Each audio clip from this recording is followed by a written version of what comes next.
podcast.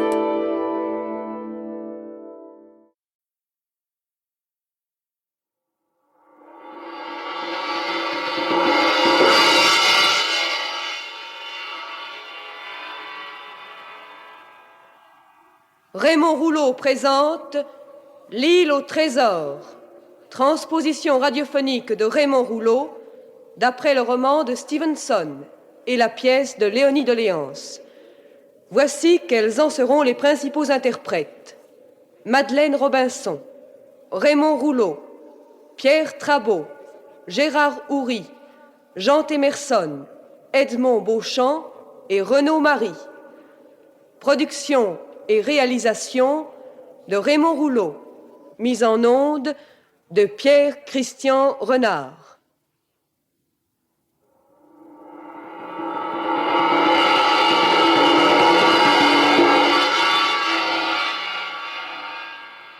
Cinquième épisode, Jim capturé.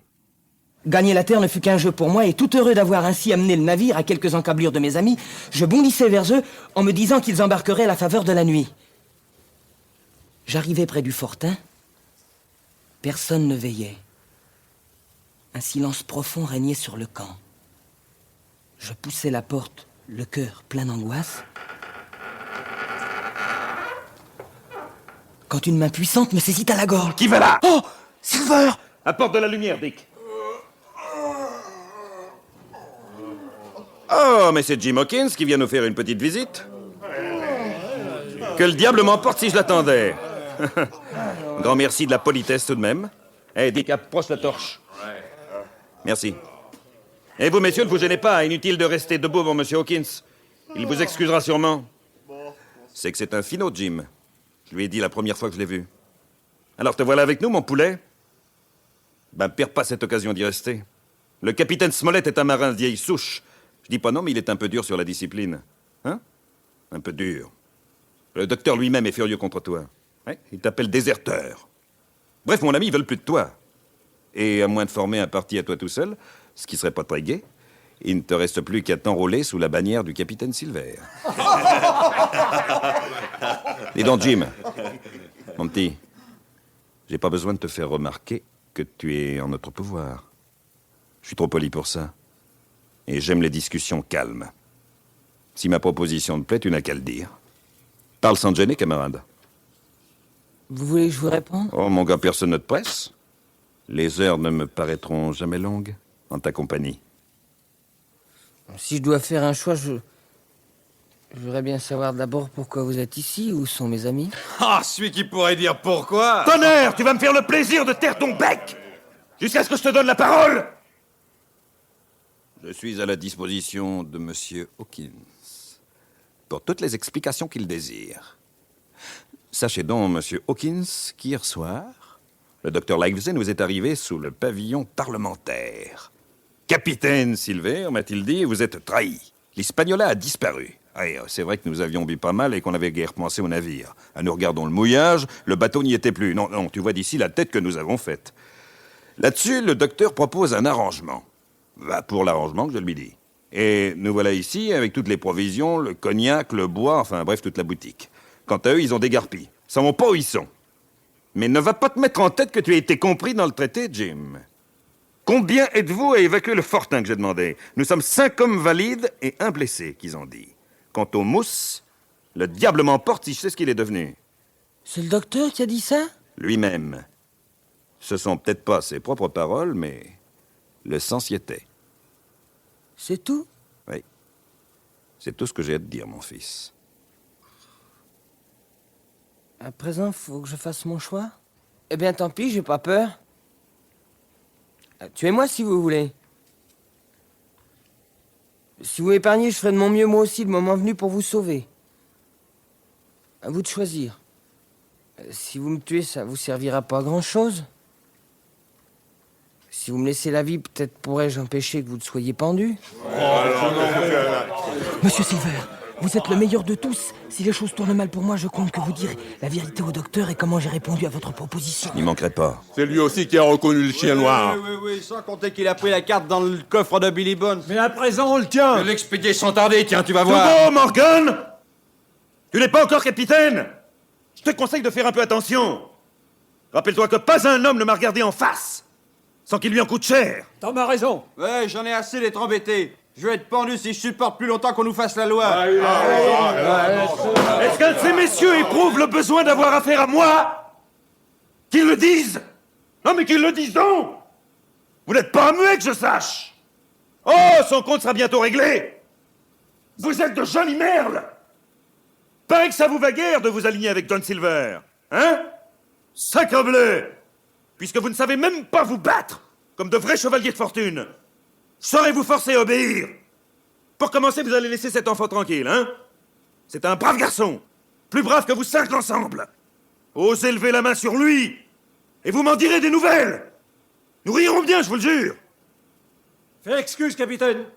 Mais tu en prends à l'aise avec le règlement. Cet équipage est mécontent. Il a le droit d'être traité comme un autre équipage, après tout. Il n'aime pas être traité comme un vieux Faubert. En un mot, nous avons le droit. Nous avons le droit de nous concerter. Et c'est toi-même qui as établi cette règle-là. Aussi, nous allons tenir conseil là-dehors, capitaine. Avec ta permission.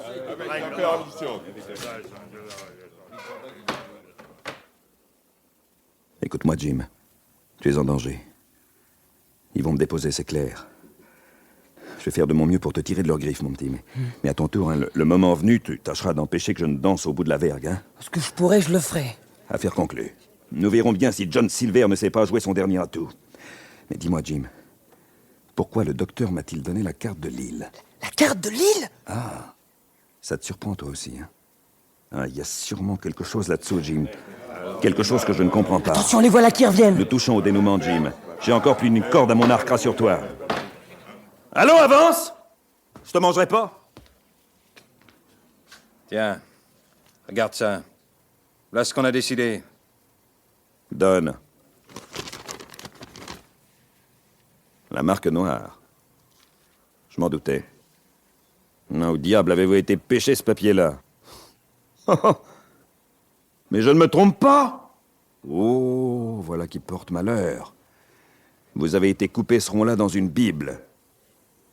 Quel est l'idiot qui a déchiré une Bible? Là, qu'est-ce que je vous disais?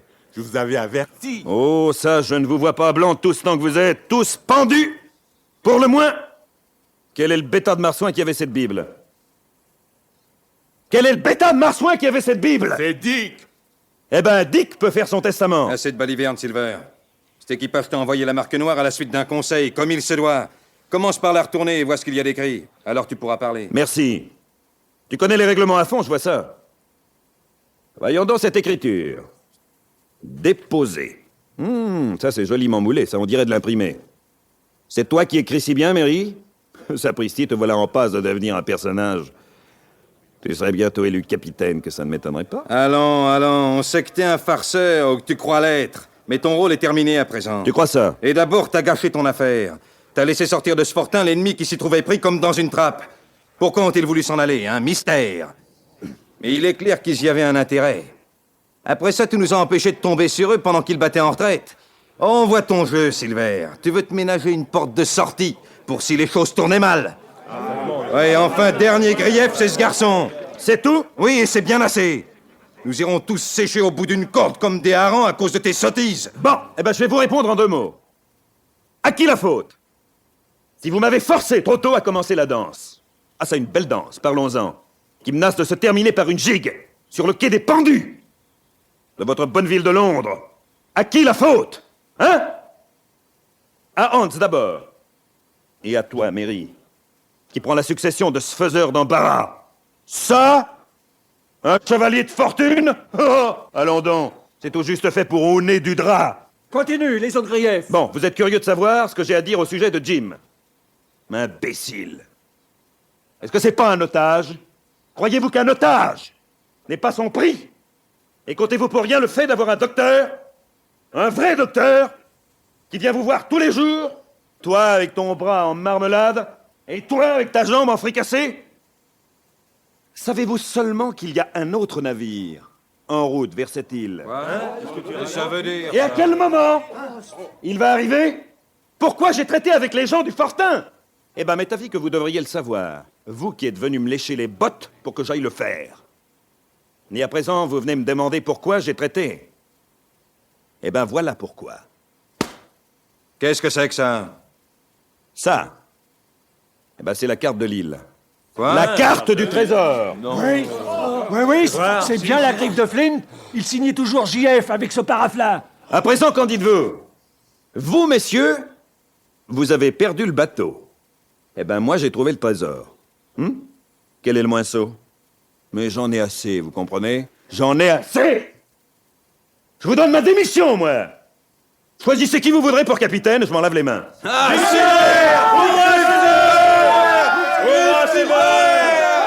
Ah, voilà la chanson nouvelle! Dis donc, Mary, je crois que ton tour viendra une autre fois. Quant à la marque noire, camarade, eh ben vous voyez ce qu'elle vaut, pas grand-chose. Ce pauvre Dick a gâté sa Bible et sa chance avec. Voilà le résultat. Et le livre sera toujours bon pour prêter serment? Une Bible déchirée, non? Oh non, mon petit gars, pas meilleur qu'un recueil de Rébus. Tiens, Jim, voilà un souvenir pour toi. Tiens, la marque noire. Hé, les gars du Fortin! Voilà le docteur! Oh, c'est vous, docteur? Oui! Bien le bonjour! Alors, toujours le premier levé? Ah, on a bien raison de dire, c'est l'oiseau matinal qui trouve le verre. Dick, joue un peu des guibolles, mon garçon, fais une place pour la trousse du docteur, veux-tu? Eh ben, tous nos malades vont bien ce matin, docteur, ils sont frais comme la rose. Tant mieux, tant mieux. Et nous avons une surprise pour vous, docteur. Ah oui? Oui. Un petit étranger qui nous est venu. Un pensionnaire qui a ronflé comme un cabestan toute la nuit à côté de John. Jim? Jim. Bonjour, docteur. Ah, voyons un peu ces malades. Venez ici, Crossley. Oui. Bien. Eh bien, ça commence à se cicatriser un peu. Seulement, il faudrait éviter de trop bouger pour que les chairs reprennent plus vite, hein? Merci, docteur. Ah, et vous, Mary, ce bras? Voilà. Ah, mais il est en acier, celui-là, dites donc. Et par contre, vous avez le teint d'un beau jaune, mon ami. Votre foie doit être en révolte ouverte pour le moment. Ah, peut-être bien. Dites-moi, avez-vous pris le médicament que je vous ai donné hier? L'a-t-il pris, Morgan? Sûr qu'il l'a pris. C'est que je tiens à ne pas laisser perdre un homme à la potence. Dick ne se sent pas bien ce matin, docteur. Vraiment? Alors avancez, Dick, avancez. Et montrez-moi votre langue. Parbleu, ben je crois bien qu'il ne se sent pas bien. Sa langue ferait peur à un Français. Ah, encore un fiévreux. Hein. Voilà ce que c'est que d'avoir déchiré sa Bible. Oui, voilà ce que c'est que d'avoir assez peu de bon sens pour camper dans un marécage. Vous aurez tous du mal à vous débarrasser de cette malaria. Ah, Silver, cela m'étonne de vous, vraiment. Docteur, qu'est-ce que vous voulez faire avec ces gars-là? Et maintenant, je ne serais pas fâché de dire un mot à Jim. Ah non, par exemple! Hawkins, vas-tu me donner ta parole d'honneur de ne pas nous brûler la politesse? Je vous la donne. Alors sortez, vous autres! Et un peu plus vite que ça! D'ailleurs, j'ai besoin qu'on renouvelle la provision de bois qui s'épuise. Allez, que j'ai pas à vous le dire deux fois! Docteur. Oui? Vous pouvez prendre note de ça, docteur, n'est-ce pas? Le petit pourra vous dire que je lui ai sauvé la vie. Et je risquais ma peau, hein? Oh, docteur, vous savez, quand un homme gouverne aussi près du vent que je le fais, il mérite bien qu'on dise un mot pour lui, n'est-ce pas? Mais est-ce que vous auriez peur, John? Ah, ma foi, docteur, vous savez, j'ai jamais été capon. Mais je vous avoue franchement que l'idée de la potence est la seule que je puisse pas supporter. C'est pourquoi je vous demande de pas oublier ce que j'ai fait de bien. Pas plus que vous oublierez le mal, non. Car vous êtes le plus honnête homme que je connaisse. Alors, je vous laisse avec Jim. Je vais surveiller la canaille.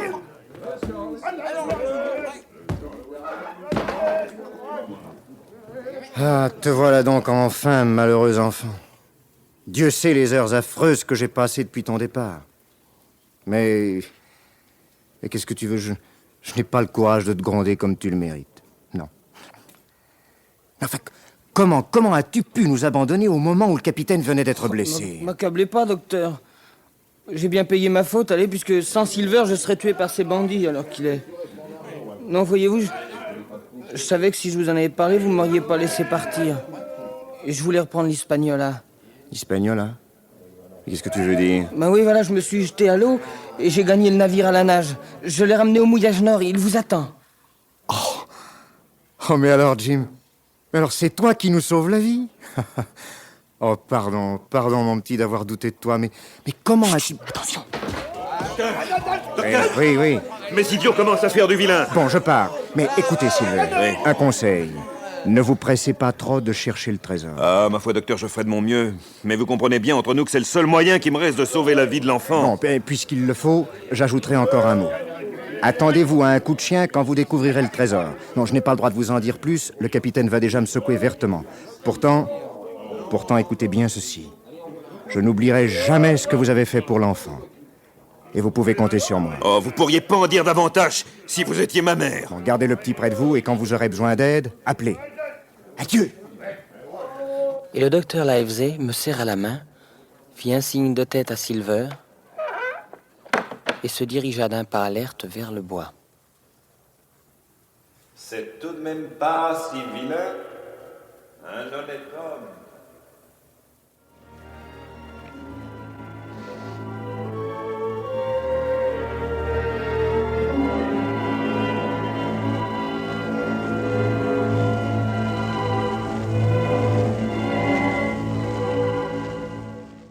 Rendez-vous pour la suite de l'île au trésor, dans le 6e et dernier épisode, La découverte du trésor.